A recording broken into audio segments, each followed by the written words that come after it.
You've been watching a National Day of Courage, the 100th anniversary of Rosa Parks' birthday, here at the Henry Ford in Dearborn, Michigan.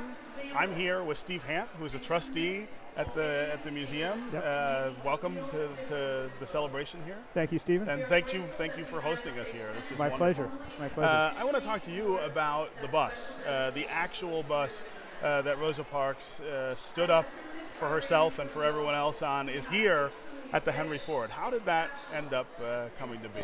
Stephen, it's a terrific story, kind of a detective story, actually. I was president of the museum at the time, and it was in 2001, October 25th, as I recall, that we were able to participate in an auction online for the bus, which many people believed was not the actual bus. And so what happened was we had actually internally talked for a long time about, we collect many things in this institution, but in addition to the mundane and the everyday, we also want to collect major icons whenever we can. We have the chair that Abraham Lincoln was seated in at the Ford Theater when he was assassinated. Right. We have the car that President Kennedy was in. Yeah, I noticed Dallas. Earlier today. I've been here a lot of times with my kids, but one of my favorite parts is the presidential limousines. Presidential You've got a limousines. whole line of them. Many of them, and many other world-class objects. But our internal discussion said, let's focus on something really iconic in the 20th century, like, for example, the Rosa Parks bus. We had our eyes on trying to find it. No one knew where it was for years. The lunch counter from Greensboro, probably the other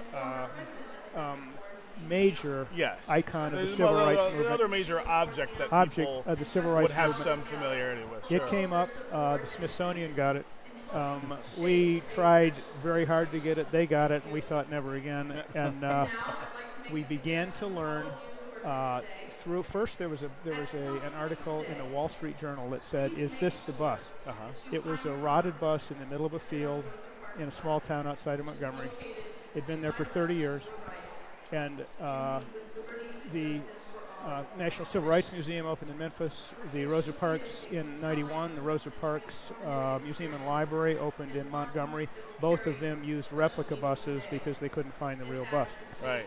The real bus was sold in 1971 by the Montgomery City Lines Company. It had gone out of service, and a gentleman named Hubert Summerford bought it as a storage shed. And he put it out in the field, threw the seats out. Wow.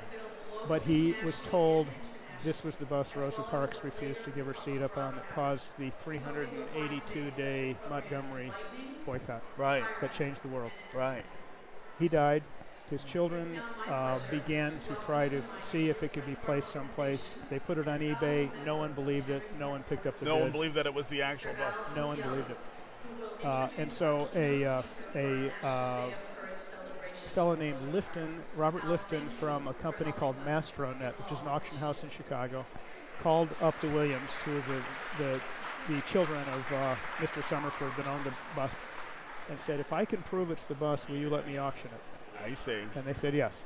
And so he went through painstaking documentation. I was going to say, you'd have to go and look for a lot of paper, I would think, to prove that it was the actual bus. The records of the bus company had been destroyed, and I think potentially on purpose. They didn't want people to celebrate this event or know about it. So he looked hard, and he eventually came up with a scrapbook that was owned by one of the dispatchers of the Montgomery bus lines. And he had a clip service where articles that started coming in about the boycott, he kept them. Next to a number of them, he wrote 2857, which was the bus number. The bus number, right. That's your key. And he wrote James Blake, who was the bus driver. Right. We sent our team down to examine the bus in the field. We found 2857, and then we found the GM. GM made the bus. Sure. Their serial number, traced the serial number, had conservationists, our expert repair people, make sure it hadn't been tampered with. We had a forensics documents guy examine the paper to make sure they hadn't been messed with. Right. And we had an internal meeting and said, This is it. We're going for it. We're gonna get it. And so you had to restore the bust. I mean, here at the museum, it looks and feels very much like it would have probably in 1955. But you had to restore it to that kind of condition. We did. Once we got it, and getting it was interesting. We outbid the Smithsonian and the mayor of Denver, who was building an African American museum. I see. And we got it for $427,000. Then we had it on exhibition for 1 day in unrestored state, and it was trashed. Oh, is that right? Because it's sitting for 30 years in the field. In a field, sure. But the reason we did it was we got Mrs. Parks here very late in her life, but we were able to reunite her with the bus. With the bus. Wow. Very powerful I'll bet. day. Yeah. Then we sent it off for restoration. And to your point, we had a lot of discussions about how to restore it. And there's a lot of public comment on it too. A lot of people said, "Don't restore it. Don't mess with it. Leave it the way it is." It shows the struggle and the difficulty that millions and millions of African American people have gone through, and it symbolizes that. We thought, in the end, it would look like we just haven't cared for it. Right. And it would deny people the experience. That's exactly right. And so we decided to restore it to what it looked like when she refused to give up her seat on December 1st, 1955. And because the seats were all replacements, they threw away the seats and we couldn't find them.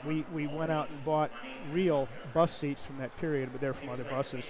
We recovered them with the material that they would have used, but we thought, they're replicas. We want people to get on this bus. We want people to go on and sit feel in the chair. what that's like, sure. And it has caused, that went on exhibition on Black History Month in 2003, when it was back from the Restoration House. And it has moved millions of people since then. No, I'm sure. It's a great story. Right.